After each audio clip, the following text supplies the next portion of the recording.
Betsy from Cuttin Corners Vinyl in Nederland, Texas, and today is Craftmas Season 3, Episode 23.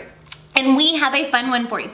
We're gonna turn this jar into a cute little dog treat jar, or it could go for a cat. So it's kind of up to you. This jar was $8.99, regularly priced at Hobby Lobby. I bought it whenever it was 50% off. Whenever I purchase from Hobby Lobby things to decorate on, I wait till they have the 50% sale on them, so that way it's cheaper. So this thing I paid $4.50 for. And then we're gonna etch this. So this is my Armor Etch etching cream. This is the same one I have been using, I think, since 2016 or 2017. So it lasts forever.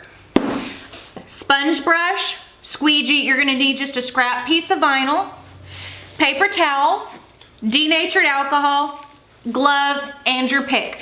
And the file is available on my Patreon page for my $4 or more a month patrons. So if you'll give me a moment to change the camera angle, we'll go over how to make this.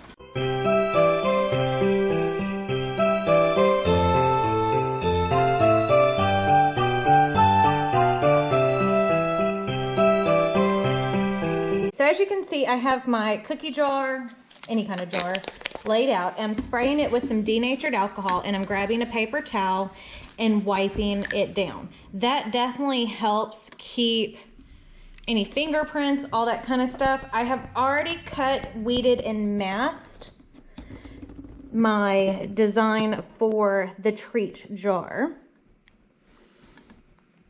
And that, because anybody who knows me knows I pretty much like animals more than I like people. Okay, so that is stuck down good. And I'm just using a scrap piece of Oracal 651. I like how sticky it is. I think it gives me crisper lines when I am doing this type of work. So, and I'm just having pretty much, you know, a tape dispenser and the denatured alcohol bottle. Okay, so now I'm shaking up my Armor Etch. Now this stuff is toxic, so what I am doing is I have a glove on. A glove, because gloves are precious in these times. Opening up the jar.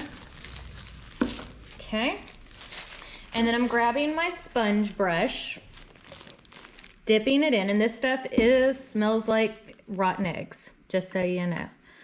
And then I just apply a thick, even layer, and it says to leave it on for about 15 minutes. I leave it on for several hours.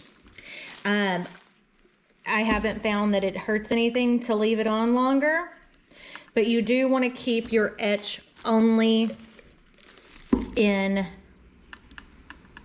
where it's got vinyl, because if you get it outside the lines, it will etch other parts that you don't want etched. Okay. So that's coated. So now we're just going to let that sit, and then we'll come back and I'll show you what to do, because I'll rinse it off and then I'll show you how to peel off your stencil. Okie dokie. So as you can see, I went and washed this off. I washed it off in the sink with soap and water. And now we're going to peel back the stencil. I did have a drip. I didn't notice. So I do have a mess up on here. But for the most part, that's the only little mess up I got, which isn't super noticeable. But I love doing etching projects. It's something that is easy to do. And it looks really nice. Like, this looks much more expensive when it's etched, just so you know, or at least I think it does.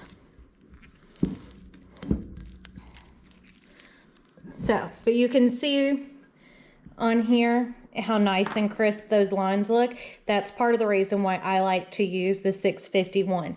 And it looks kind of thick on the outside, and that's just because that's where it's drying. So if you'll give me a moment to pull off the rest of the vinyl, I will come back and show you the finished product. Look how absolutely adorable this came out. You can see that when you etch it, it makes it look so much more expensive. I love how this came out. So if you like this video, don't forget to give it a big thumbs up. Don't forget to hit the subscribe button right down below. And if you hit the notification bell icon next to it, that will notify you when I post new videos, which is every single weekday, Monday through Friday for Craftmas. So I guess that's it. We'll see y'all later. Bye.